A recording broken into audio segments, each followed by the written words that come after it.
Hello my dear students, my name is Angel और इस video के अंदर हम करने वाले हैं क्लास 7th का चैप्टर नंबर 7 जो कि है चांदनी। बिना किसी देरी के हम स्टार्ट करते हैं। Abbu Khan kept goats as pet. So Abbu Khan का हमारा मेन कैरेक्टर है। वो गोट्स को अपने पास रखता था। उसके पास गोट्स थी पेट्स की तरह। वो उनसे बहुत प्यार करता था। But they left him one by one. He bought a young pretty goat and called her Chandni. So उसके बाद जो वो अब्बू खान होता है वो एक यंग प्रिटी प्यारी सी एक छोटी सी गोट को लेकर आता है जिसका नाम वो चांदनी रखता है। Once upon a time there lived an old man in Almora. So Almora नाम की जगह पे एक ओल्ड आदमी रहता था। He was popularly known as Abbu Khan. उसका नाम क्या था? अब्बू Khan. He lived all alone except for a few goats which he always kept as pets. So उसके वो अकेला रहता था लेकिन उसके पास कुछ goats थी जिनको वो pets की तरह रखता था. He gave his goats funny names such as Kalua, मूंगिया, गुजरी. ऐसा कि वो funny नाम अपनी goats को देता था. He would take them out for grazing during the day and talk to them as one talks to one's own children. वो उनको बाहर चराने, ग्रेजिंग मतलब खाना खिलाने, जैसे आपने देखा नहीं बाहर बकरियाँ गाय वगैरह चराने लोग जाते हैं, शेपर्ड्स वगैरह वो खाती हैं घास आसपास, तो वहाँ उनको चराने ले जाता था दिन में और उनसे ऐसे बात कर जैसे कोई अपने बच्चों से बात करता. At night he will bring them back to his little hut and put string round the neck of each goat.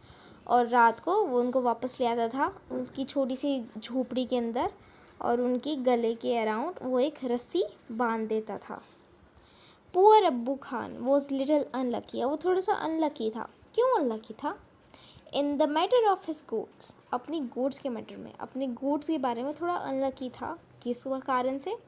Very often at night one of the goats will pull and pull at the strings till it broke loose. So कभी कभी क्या होता था, कभी कभी नहीं, लगातार बार बार रात को क्या होता था, जो गोट्स होती थी ना वो अपनी उस रस्सी को जिसको अब्बू उनको बांध के रखता था उनको खींच के तोड़ देती थी. देन वो disappear in the hills beyond. और फिर बाद में जो वहाँ हिल्स थी वहाँ पे वो गायब हो जाती थी. Goats in hilly regions hate being टायर्ड टू ट्रीज और पोल्स. अब जो गोट्स हैं वो सब लोग जो हिली एरियाज़ जहाँ पहाड़ होते हैं, माउंटेन्स होते हैं, वहाँ पे उनको रस्सियों से, पेड़ों से बंधे रहना, पोल से बंधे रहना अच्छा नहीं लगता. They love their freedom. उनको फ्रीडम अच्छी लगती है, उनको आज़ादी अच्छी लगती है. Abu Khan's goats were of the best hill breed. और जो अब्बू खान की गोट्स थी वो हिल में सबसे बेस्ट ब्रीड यानी सबसे बेस्ट वैरायटी की थी. The two loved there freedom. उनको भी अपनी फ्रीडम, आज़ादी अच्छी लगती थी. So whenever they got the chance, they would run away only to get killed by an old wolf who lived in the hills. So जब भी इनको चांस मिलता था ये लोग भाग जाते थे, लेकिन वहाँ एक ओल्ड वुल्फ रहता था, एक पुराना भेड़िया बूढ़ा रहता था हिल में, जो उन सबको खा जाता था, मार देता था हिल्स में जो रहता था. Whenever one of his goats disappeared, अब्बू खान was very sad. जब भी उसकी गोट्स मर जाती थी अब्बू खान बहुत उदास हो जाता था. He did not understand why even the juiciest grass and grains that he gave them and all the love that he showered on them would not stop these unfortunate goats from running straight into the jaws of death.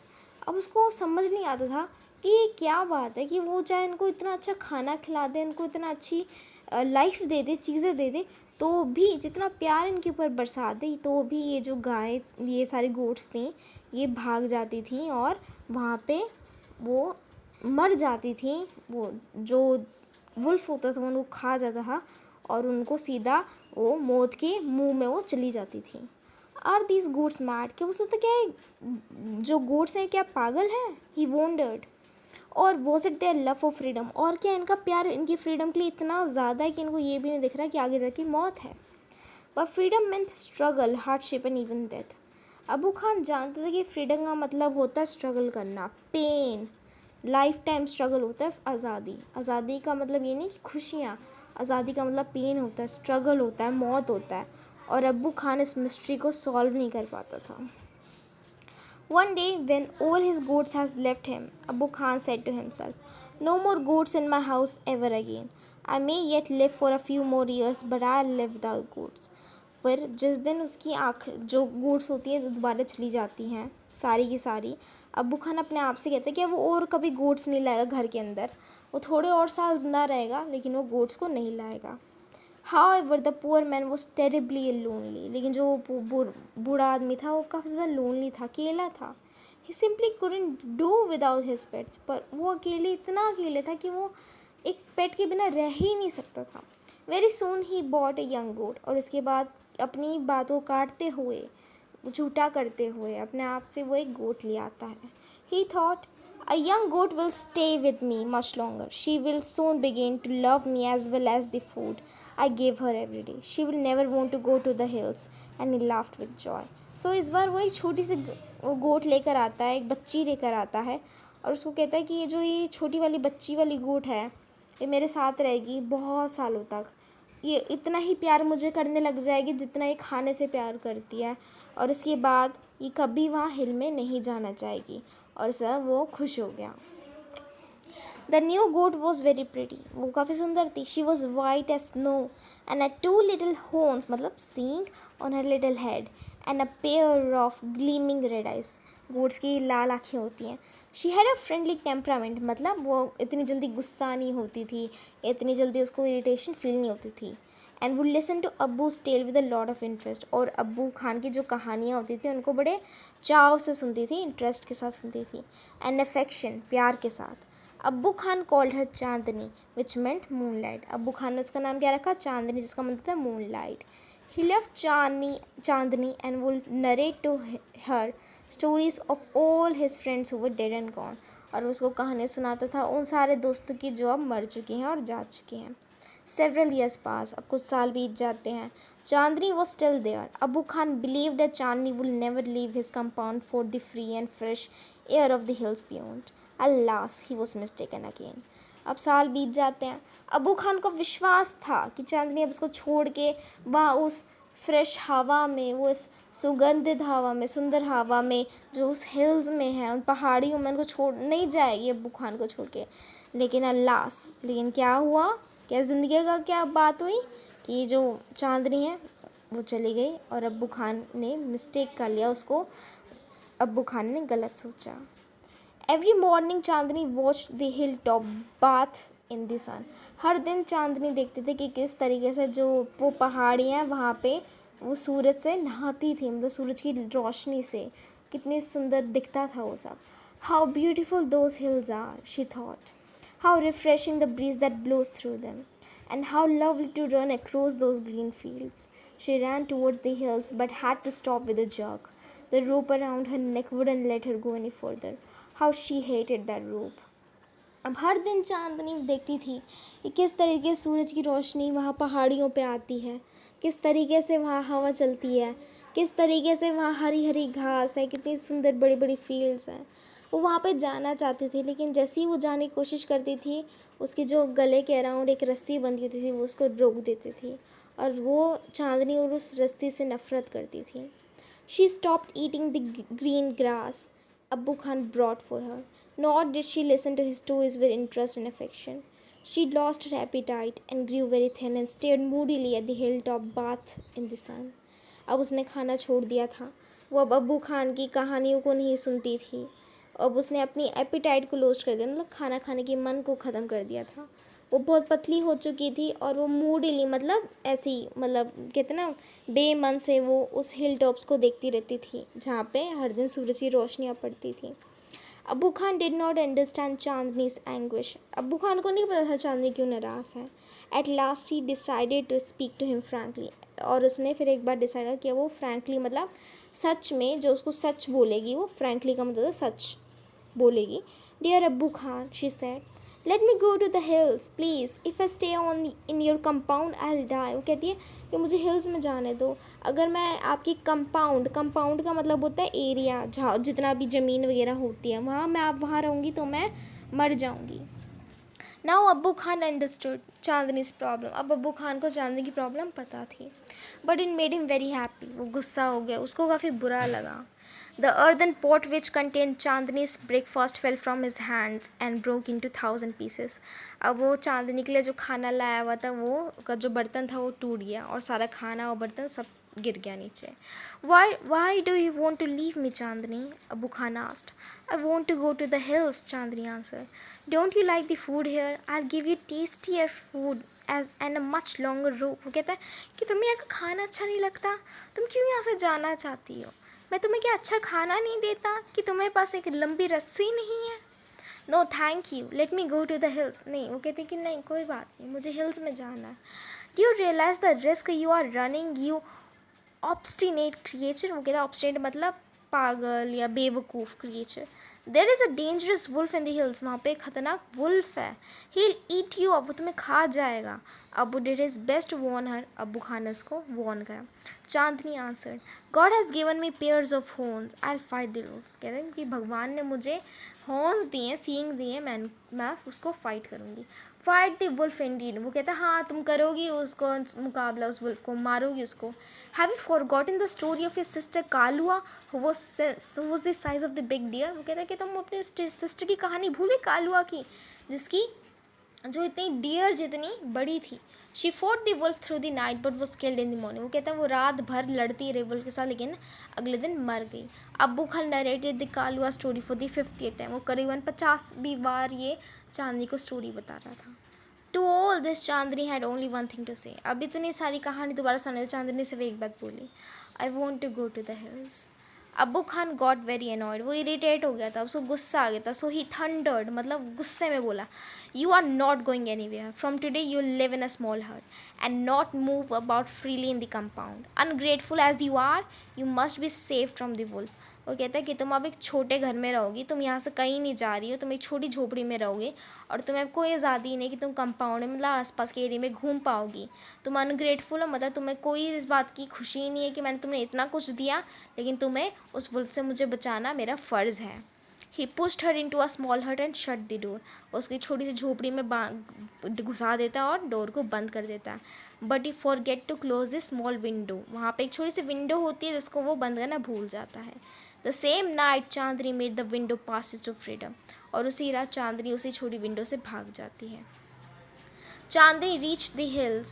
It seemed to her that the old hills were standing in a row to welcome her. अब चांदनी hills पे पहुंच जाती है और ऐसा लग रहा था कि जैसे वो पुरानी हिल्स, वो पुरानी पहाड़ियाँ वहाँ खड़ी हैं और चांदनी का वेलकम कर रही हैं. She felt like a child meeting her parents after years of separation. उसको ऐसा फील होता है कि जैसे एक बच्चा अपने माँ बाप से इतने सालों की दूरी के बाद मिल रहा. Wherever she went, the tall grass rose to embrace. जहाँ भी वो जा रही थी वो लंबी लंबी झाड़ियाँ उसको गले लगा रही थी.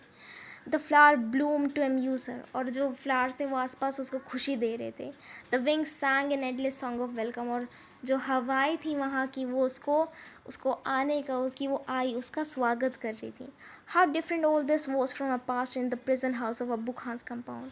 वो सोचती है ये सब कितना अलग है उस छोटे से घर से, उस झोपड़ी से, उस छोटे से एरिया से जो अबू खान का था. It was the happiest day in Chandni's life. वो चांदनी के डे का सबसे सुंदर दिन था. The days she played for hours on the grassy slopes of the hill. उस दिन वो पूरे घंटों तक उस ग्रासी स्लोप पे खेलती है. She made a herd of wild goats who asked her to join the group. और वहाँ पे वो कुछ वाइल्ड गोट्स को देखती है जो ऐसी जंगली होती है, जो उनको कह रही कि हमारे ग्रुप में ज्वाइन कर, लेकिन चांदनी ने उनको मना कर दिया. But Chandni politely refused. She wanted to enjoy her new freedom all by herself. जो चांदनी वो अपनी फ्रीडम को खुद से enjoy करना चाहती थी. The sun disappeared behind the hills and soon the darkness enveloped the grass and the flowers and the trees. और कुछ टाइम में जो सूरज था वो चला गया और हर तरफ अंधेरे ने ग्रास को, फ्लावर्स को और हर पेड़ पौधे को ढक लिया. The wind stopped blowing and there was stillness all around except for a strange sound which was coming from the bushes. The sound was like a grunt. अब हर जगह हवाएं बंद हो गई थी. हर चीज़ एकदम स्टिल थी, वहीं खड़ी थी. लेकिन एक आवाज़, ट्रेन सी आवाज़ आ रही थी बुशेस से, झाड़ियों से. जो साउंड थी ग्रंट की तरह, मतलब ग्रंट का मतलब साउंड होती ना वैसी सी, जैसे कुत्ते वगैरह करते हैं आवाज़ वैसी. What was it? It wasn't Abu Khan's voice calling her back to the compound, nor was it the voice of another goat. Then the Chandni thought of the dangerous wolf who lived in the hills. She felt scared.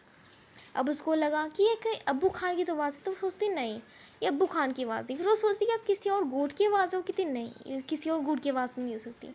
और फिर चांदनी को याद आता है उस wolf के बारे में जो उस हिल्स में रहता था, और अब उसको डर लग रहा था। Should she go back to safety to Abu Khan's hut? No, she said to herself. That in an open field is far better than life in a small hut. वो कहती है कि क्या वो अब्बू खान के पास वापस चली जाए, फिर वो खुद को कहती है नहीं, एक ओपन फील्ड में बाहर मरना ज़्यादा अच्छा है एक छोटी सी घर के अंदर मरना। The wolf had come out of the bushes and was standing greedily at Chandni. Wolf वहाँ अपनी झाड़ियों से बाहर आ चुका था और वो भूखा था और वो चांदनी को ग्रीडी मतलब लालच में देख रहा था। His eyes were shining like a burning coal in the darkness। उसकी आंखें इस तरीके से चमक रही थी जिस तरीके से कोयला रात को चमकता है। He seemed in no hurry। उसको कोई जल्दी नहीं थी। He knew the goat was his। उसको पता था कि ये जो नई गोट है ये उसकी है। The wolf and the goat sized up each other। वो एक दूसरे के सामने खड़े हो जाते हैं। The wolf was big and ferocious, where the goat, though healthy, was small। वो कहता है जो wolf था वो बड़ा, ferocious का मतलब होता है खतरनाक, लेकिन जो गोट थी वो छोटी थी, लेकिन वो वीक नहीं थी। चांदनी stood firm। वो वहीं सीधा खड़ी रहती है। On her legs and head slightly bent and horns jutting out। वो थोड़े से भी सिर को झुकाती है और उसके जो सींग होते हैं वो बाहर निकालती है। She was a picture of courage। उसको देख के हिम्मत दिख रही थी। She looked like a brave soldier ready to fight a treacherous enemy। वो इस तरीके से देख लग रही थी जैसे कोई सोल्जर हो और वो बहुत ख़तरनाक अपने दुश्मन को मारने के लिए खड़ा हो। I must put up a good fight। वो कहती है मुझे अच्छे से लड़ना होगा। सक्सेस और failure is a matter of luck और चांस। वो कहती है सक्सेस मिले या फेलियर मिले, और ये लक की बात थी यार, एक चांस की बात थी कि हो सकता है वो जीत सकती थी और हो सकता था कि वो मर सकती थी। The fight began. It went on through the night. पूरी रात भर लड़ाई चलती रही। The moon which had been watching the fight began to grow pale and suddenly hid behind the clouds. वो चांद जो रात भर इनकी लड़ाई देखता रहा वो भी अब थोड़ा ढकने लग गया था, ख़त्म होने लग गया था, और फिर वो बादलों के पीछे छुप गया। The stars also began to disappear one by one. A faint light appeared in the east and the morning call for prayer came from a distant mosque। अचानक से जो सूरज था वो अब धीरे धीरे करके आने लग गया था। तारे जितने भी थे वो ख़त्म होने लग गए थे, और सुबह सुबह जो मॉस्क के अंदर से प्रेयर की आवाज़ आती है वो आने लग गई थी। The first rays of sun saw Chandni lying on the ground. जो सूरज की पहली रोशनी थी उसने देखा कि चांदनी किस तरीके से ज़मीन पर पड़ी हुई थी। She was completely soaked in blood. वो करीबन उसकी पूरी बॉडी ब्लड से ढकी हुई थी। The wolf tired and sleepy was getting to devour her. जो वुल्फ था वो थोड़ा थका हुआ था और सो रहा हुआ था, पर वो रेडी था उसको डिवोर करना मतलब मज़े से खाने के लिए रेडी था। An assembly of birds perched on the top of tree nearby and was debating the result of the fights. और फिर एक पक्षियों का झुंड बैठ गया था पेड़ के ऊपर और वो उस फाइट के बारे में सोच रहे थे। Who is the winner? किसी एक बर्ड ने बोला, कौन जीता? The wolf of course, most of them said. लेकिन एक वाइस, एक समझदार जो ओल्ड बर्ड थी वहाँ पे, उन्होंने उसके क्लेम्स को डिक्लेम मतलब उनको ठुकराया, उनकी आवाज़ जो कह रहे थे उसको कहा कि गलत वो बोल रहा है, और कॉन्फिडेंस के साथ बोला चांदनी जीती है, चांदनी इज़ द विनर। इस स्टोरी को लिखा गया है जाकिर हुसैन ने, और एक एडाप्शन है मतलब असली में स्टोरी थोड़ी अलग है, उसको थोड़ा इजी वे में करके लिखा गया। सो स्टूडेंट्स आप बताओ मुझे कि ये जो गोट्स थी इनको आज़ादी चाहिए थी और बार बार ये वुल्फ्स को खा रहा था। चांदनी ने ये सारी स्टोरियाँ सुनी, लेकिन चांदनी तो भी वहाँ चली गई और फिर उसके बाद उसने वुल्फ का सामना करा और वो मर गई। अब मुझे बताओ उस ओल्ड बर्ड ने बोला कि चांदनी विनर है। आपको क्या लगता है ऐसा क्यों है कि चांदनी हारी ही नहीं? क्योंकि चांदनी मर गई, क्योंकि वो जी नहीं पाई, उसने लड़ाई लड़ी ये जानती हुई कि ये चांस की बात थी। हो सकता है वो जीत सकती थी और हो सकता है वो नहीं जीत सकती, और मे बी मोस्टली पूरा चांस ये था कि वुल्फ जीतेगा क्योंकि वो गोट बहुत छोटी सी पतली सी नन्ही सी होती है। लेकिन चांदनी ने तो भी लड़ाई लड़ी, फ्रीडम को चूज़ करा और लास्ट में वो मर गई, और उस ओल्ड बर्ड ने चांदनी को विनर बोला। आप बताओ स्टूडेंट्स, आपको क्या लगता है कि चांदनी सच में जीती? क्या चांदनी सच में जो इतनी उसने लड़ाई करी वो अब वहाँ से भागी फ्रीडम के लिए और फिर बाद में उसे मरने के लिए? आपको क्या लगता है क्या चांदनी को क्या ज़िंदगी भर अब्बू खान के पास ही बिता देनी चाहिए थी, या उसने जो डिसीज़न लिया वहाँ से निकलने का वो सही था? आपको क्या लगता है? मैं आपकी कमेंट्स जानना चाहती हूँ स्टूडेंट्स। नीचे आप कमेंट सेक्शन में बताओ कि आपको कैसा फील होता है। चांदनी क्या जीती? चांदनी ने जो डिसीज़न लिया क्या वो सही लिया? क्या उसको अब्बू खान के घर को छोड़ के जाना चाहिए था या नहीं जाना चाहिए था? क्योंकि अगर वो गई तो वुल्फ उसको खा जाता और खा गया। अब बताओ स्टूडेंट्स, आपको क्या लगता है? नीचे कमेंट में बताना। और कोई भी सजेशन देना, कोई भी मुझे चीज़ सजेस्ट करनी है, आप नीचे कमेंट करके बता सकते हो। Bye students.